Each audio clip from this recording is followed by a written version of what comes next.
The Senate Republican majority on Thursday raced toward an early end to what would be the fastest presidential impeachment trial in U.S. history by half, fighting to block witnesses as Democrats sounded dire warnings about the imminent advent of a lawless presidency remade in the image of Donald Trump. The disposition of a crucial vote expected on Friday on whether to call witnesses was unclear as the senators broke for dinner on Thursday. As many as 3 Republican senators appeared to be ready to vote in favor of witnesses, but the support of that trio was far from certain, and all 3 votes would only be enough to create a tie vote on the question, if Democrats hold ranks. John Roberts, who is presiding at the trial in his capacity as Chief Justice of the United States, might break such a tie vote, or he might allow the vote to stand and declare the motion to be unsuccessful, meaning that the push for witnesses would fail. The lead prosecutor in the case, the House manager Adam Schiff, warned that the Republicans' unified determination to protect Trump instead of collecting evidence was paving the way toward a presidency unbound by congressional oversight or any other checks and balances. What we have seen in the past few days is a descent into constitutional madness, because that way madness lies.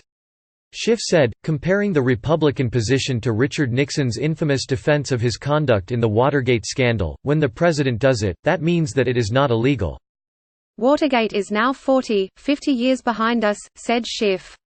Have we learned nothing in the last half-century? Have we learned nothing at all? We are right back to where we were a half-century ago, and we may even be in a worse place because this time that argument may succeed. That is the normalization of lawlessness. In a late-stage gambit for witnesses, Schiff offered to restrict witness depositions to a time window of 1 week, after the model of the impeachment trial of Bill Clinton, when 3 witnesses were deposed on video outside the Senate chamber. Let's use the Clinton model. Schiff said. Let's take a week. Let's take a week to have a fair trial. Democrats are pushing for the president's former national security advisor John Bolton to testify, with what could be a damaging account of Trump's quid pro quo strategy with Ukraine that has resulted in his impeachment, while Republicans are signaling they have the numbers necessary to shut down the attempt. If Republicans successfully block witnesses, that could effectively trigger the beginning of the end of the impeachment trial, with the time for senators' questions and final debate wrapping up soon and a final vote on whether to remove Trump from office or acquit him coming as early as Friday. Such a trial would be about half as long as the previous shortest presidential impeachment trial in U.S. history, that of Clinton, which lasted just more than 1 month.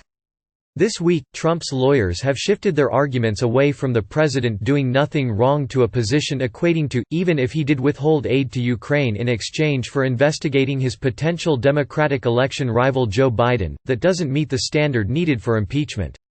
With the question of whether to bring in potentially explosive new witness testimony hanging over the Senate, the trial has been a tense affair.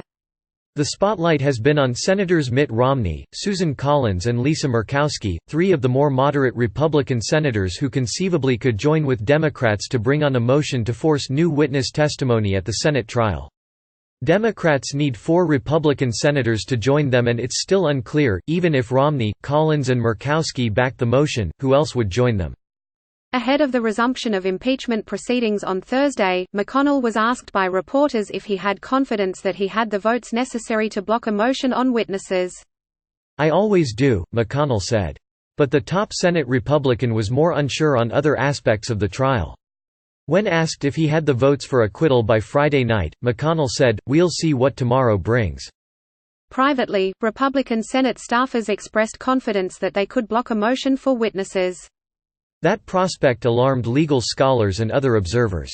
"I don't think people fully grasp the constitutional danger of this moment," tweeted Susan Hennessy, executive editor of the Lawfare website. If the Senate were to refuse to call relevant witnesses with direct testimony of grave presidential wrongdoing, then we can no longer understand impeachment to be a genuine check on executive overreach.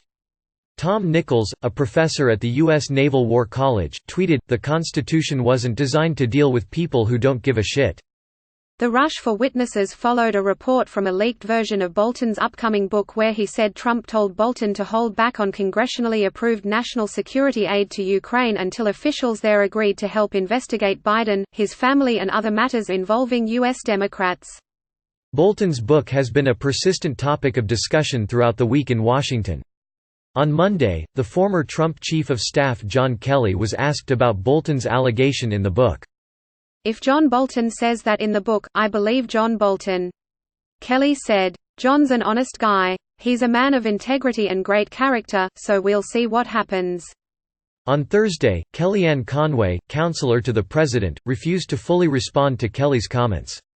"I respect Jen Kelly enormously and like him personally," Conway said. "I don't know what he's referring to, so I can't answer. I've not seen the manuscript." Thursday's questioning portion of the hearings follows an eventful day in the impeachment trial.